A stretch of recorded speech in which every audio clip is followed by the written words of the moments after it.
भारत ही नहीं, विश्व की प्रथम नारी योद्धा ब्राह्मण महारानी नागनिका सातकर्णी की पत्नी, वर्ल्ड फर्स्ट वॉरियर,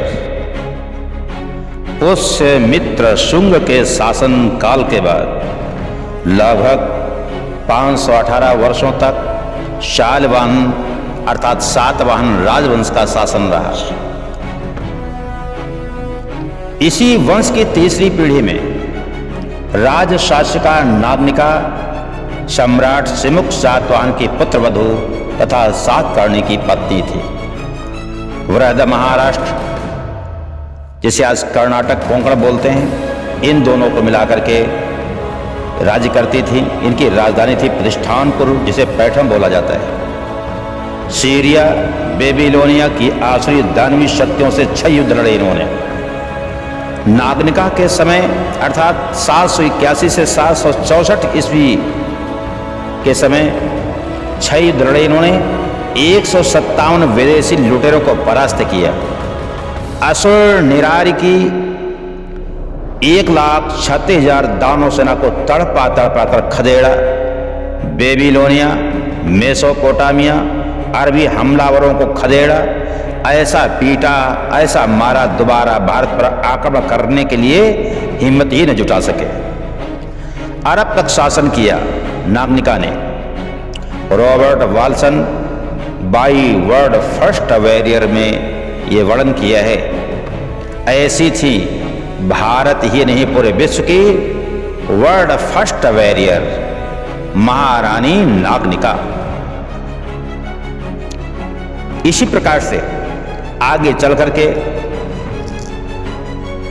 भारत की एक विचित्र घटना घटित हुई। भारत में सबसे खतरनाक घटना घटित हुई, भारत को झकझोर देने वाली घटना। 712 ईस्वी में मोहम्मद बिन कासिम सिंध पर आक्रमण करता है। हिंदू कन्याओं पर प्रथम अत्याचार करने वाला मोहम्मद बिन कासिम था।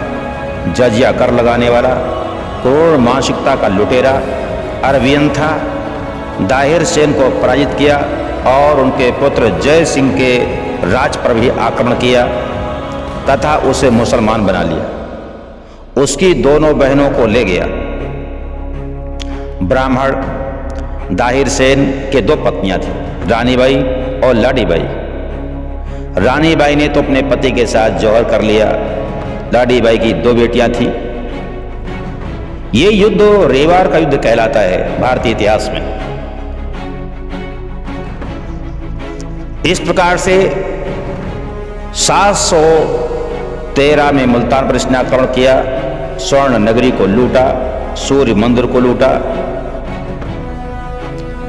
और दाहिर सेन की दोनों बेटों को ले जाकर के अल-हज्जाज को सौंप दिया। जाकर के बेटियों ने मोहम्मद बिन को अभद्र व्यवहार करने का आरोप लगाया और फांसी दिलवाई। अंत में सच जब सामने आया, दोनों बहनों को घोड़े से घिसलवा करके मरवा दिया गया। इसके पीछे कारण केवल यह था कि पाकिस्तान के देवर बंदरगाह पर लुटेरों द्वारा जहाज लूटने पर, यह जहाज लूटने की घटना 708 में घटित हुई थी। अल-हज्जाज ने मदद मांगी थी, दाहिर सेन ने इनकार कर दिया था। इसी से नाराज होकर के उसने इस प्रकार से नरसंहार कराया। भगवान शिव का प्रथम मंदिर इसने तोड़ा। 3 दिनों तक नरसंहार करता रहा। इस प्रकार से भारत में सबसे क्रूरतम अगर कोई घटना घटित हुई है तो ये 712 और 13 ईस्वी में घटित हुई। महमूद गजनी, ये अफगानिस्तान का रहने वाला, 1001 में पेशावर में आक्रमण इसने किया। 1006 में आनंदपाल पर आक्रमण किया, सिंध को हराया। 1018 से 1020 में मथुरा पर आक्रमण किया, लूटपाट किया, नरसंहार इसने किया। 1021 में कन्नौज पर इसने आक्रमण किया। अर्थात अक्षत ने जब इन आक्रांताओं को हराया था, उसके 300 साल बाद ये आक्रमण करने की हिम्मत जुटा सके थे। और कन्नौज पर महमूद गजनवी ने 1021 में आक्रमण किया। 1025 में सोमनाथ पर आक्रमण करके लूटा। सुई लुंग को तोड़ करके ले गया, गजनी ले जाकर जामा मस्जिद की सीढ़ियों पर लगा दिया। रास्ते में जाते समय जाटों द्वारा लूटा गया, परेशान किया गया, तो किसी प्रकार गया तो, लेकिन पुनः 1 वर्ष के अंदर 1026 में जाटों के विरुद्ध हमला किया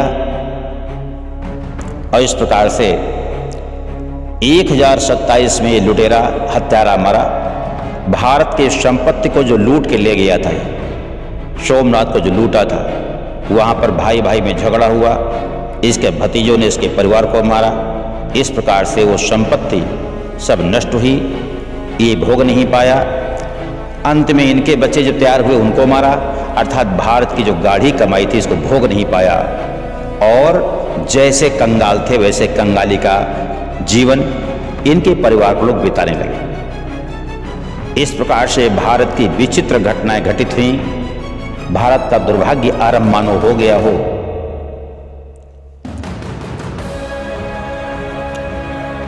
तराइन का प्रथम युद्ध हुआ 1191 में।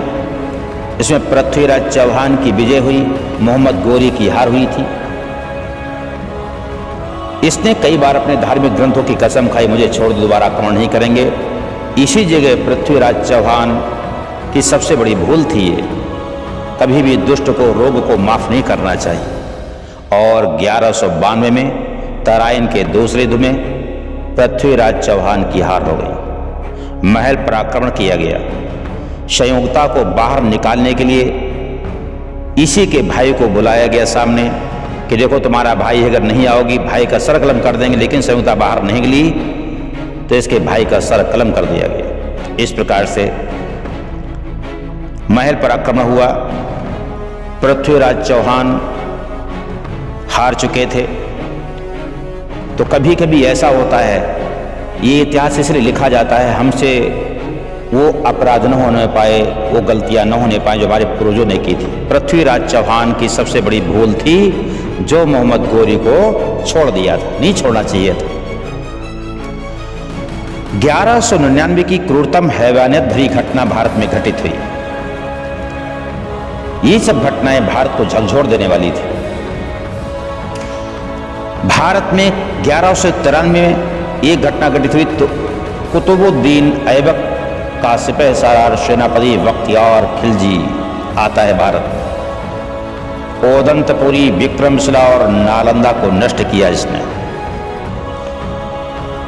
जब बीमार हो गया तो कुछ सैनिकों ने बताया कि यहां नालंदा के एक आचार्य हैं पंडित राहुल भद्रसेन जी, अच्छे आयुर्वेदाचार्य हैं, वो आपको ठीक कर सकते, क्या उनसे इलाज कराया जाए? तो इसने मना कर दिया। लेकिन कुछ सैनिक चाहते थे महाराज जल्दी ठीक हो जाए।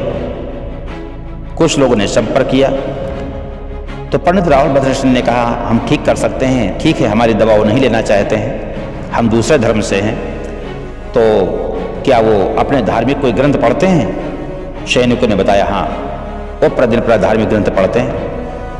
उसके धार्मिक ग्रंथ में प्रत्येक पन्ने पर दवा लगा दी पंडित राहुल भद्रसेन ने, क्योंकि राहुल भद्रसेन जी जानते थे जब पन्ना को पलटाएंगे तो उंगलियों को जीभ में लगाएंगे और पन्ने में लगाएंगे, इस प्रकार से दवा पेट में जाएगी, ठीक हो जाएगा। इसी प्रकार से बख्तियार खिलजी ठीक हो गया। बाद में उसे पता चला कि जो मैं पुस्तक पढ़ता था, अपनी धार्मिक पुस्तक, उसमें दवा लगी थी, एक काफिर की दवा थी। काफिर के पास इतना ज्ञान कहाँ से आया, मैं इनके ज्ञान को नष्ट कर दूंगा। और उसने तुरंत ही सैनिकों को आदेश दिया चारों नालंदा को घेर लिया जाए। पंडित राहुल भद्रसेन के हाथ काटे गए, उनका सर काटा गया, और भी हजारों जो आचार्य पढ़ाते थे वो सब मारे गए, काटे गए। पूरे विद्यालय में आग लगा दी इसने, सभी मंदिरों को तोड़ दिया, मस्जिद बना दी, 90 लाख पुस्तकों को जला करके भस्म कर दिया। 3 महीने तक वो पुस्तकें जलती रहीं। भारत की महानतम ज्ञान संपदा से ईर्ष्या करने वाला क्रूरतम नीच दानव इस प्रकार से इस भारत में आकर के उसने तांडव किया। उसने भलाई का बदला बुराई से दिया। इस घटना से शिक्षा मिलती है भारतवासियों को, कभी भी दानों, क्रूरों को, नीचों को ठीक नहीं करना चाहिए, उनकी मदद नहीं करनी चाहिए, उनका इलाज नहीं करना चाहिए। 27 मार्च 1206 में असम के राजा प्रथु ने 11,900 को काट डाला, 10 बचे वो भी घायल। प्रथु ने कहा था, अय बख्तियार खिलजी, यदि तो ब्रह्मपुत्र को पार कर पाया तो मैं अग्नि में प्रवेश कर जाऊंगा। ये सोचता था कि चलो आगे और बढ़ते हैं, आगे आक्रमण करते हुए जाते हैं, आसाम को जीतेंगे। लेकिन आसाम में विराजमान थे महाराज प्रथु। वो तिब्बत तक पहुंचना चाहता था, क्योंकि उस समय तिब्बत एक बहुत बड़ा व्यापारिक केंद्र था। प्रथु महाराज अपनी सेना लेकर के डट गया करके, उसने बिहार को जीत लिया था, बख्तियार खिलजी ने बंगाल को भी जीत लिया था। प्रथु ने कहा, आइए हमारा तुम्हारा मैदान होता है, और 11,900 सैनिकों को काटा।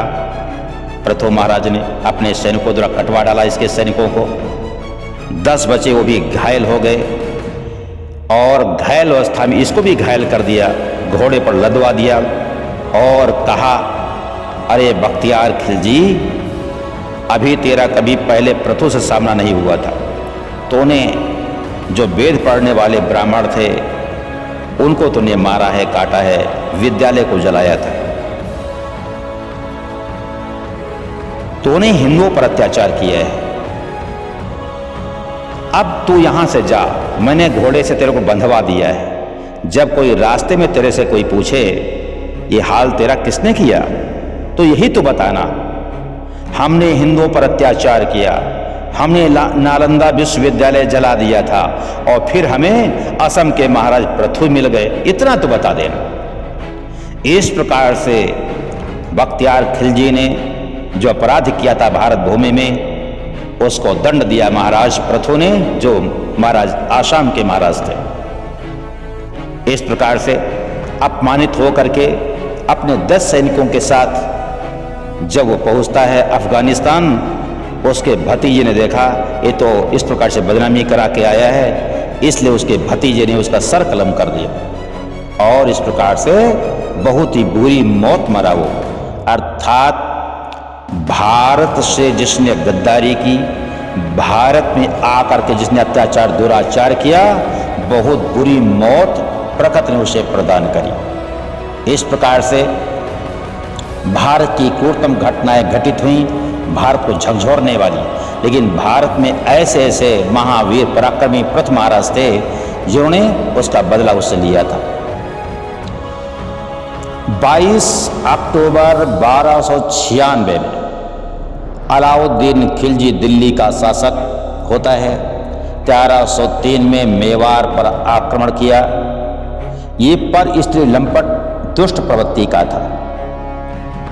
पद्मिनी महारानी सहित 16,000 नारियों को जौहर व्रत करना पड़ा, इस दुष्ट की वजह से मरना पड़ा। गोरा बादल राजा रतन सिंह को लाने में प्राणों की अपनी आहुति दे देते हैं। जब कुछ भी महल में इसको नहीं मिला, जिस पद्मिनी को चाहता था मुझे मिल जाए, इसलिए आक्रमण इसने किया था। पर स्त्री लंपट दुष्ट राक्षस था ये।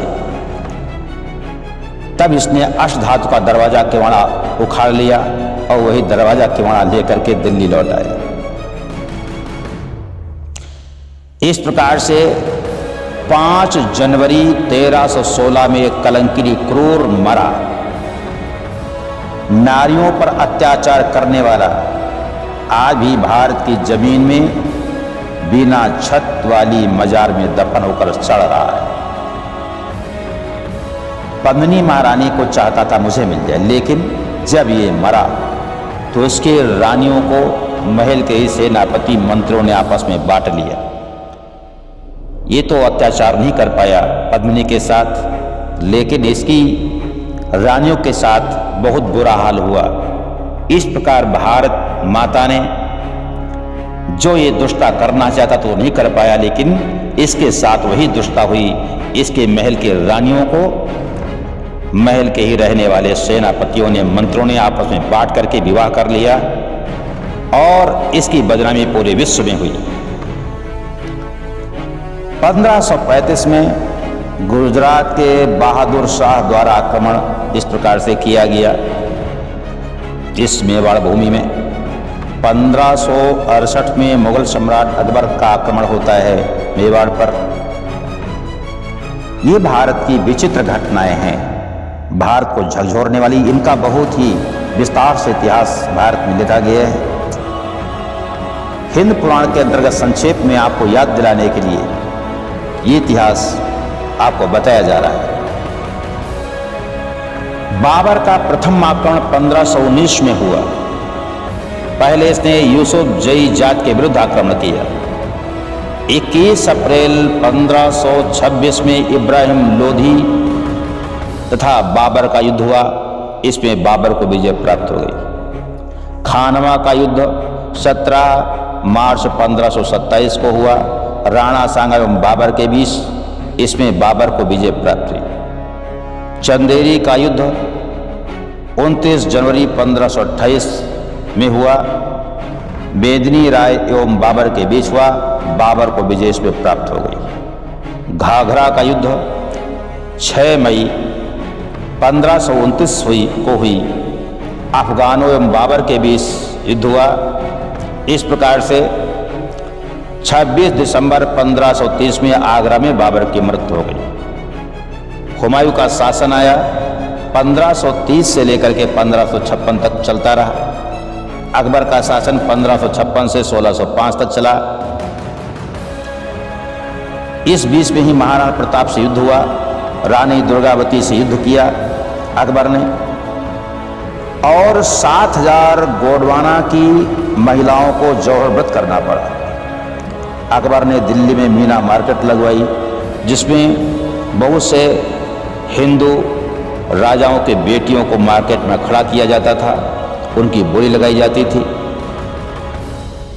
इस प्रकार से भारत में ऐसे ऐसे क्रूर कर्म करने वाले लोग आए, भारत की अस्मिता पर चोट पहुंचाई। भारत उससे झकझोर गया। 1568 में निहत्थे 20,000 हिंदुओं का नरसंहार जो हुआ, ये अकबर ने ही कराया था। भारत में ही तैमूर ने 1 लाख कत्ल करा दिए। इस प्रकार से बहुत सी विचित्र घटनाएं घटित हुई भारत में। भारत उन घटनाओं को याद करके आज भी सहमा हुआ है और समय समय पर ईश्वर ने, प्रकृति ने उनको दंडित भी किया है, दंड भी दिया है। ये हिंद पुराण कथा के अंतर्गत भारत का प्राचीन इतिहास और भारत में घटित हुई क्रूरतम ऐसी घटनाएं हैं जो भारत के हृदय को झकझोरने वाली हैं। आप लोग हिंद पुराण कथा के अंतर्गत अभी और भी ऐसी क्रूरतम घटनाएं सुनेंगे जो सुनना अत्यंत आवश्यक आपके लिए है। ये घटनाएं इसलिए इतिहास में लिखी गई हैं, आप लोग सुने और होशियार हो जाएं। आतिथ्य देवो भव का जो वेद ने उच्चारण किया, इसका मतलब क्या होता है, आतिथ्य देवो भव से क्या होता है, आइए अगली कथा में आपको सुनने को मिलेगा। हम आतिथ्य देवो भव का तात्पर्य क्या समझे। वंदे मातरम, वंदे हिंद मातरम।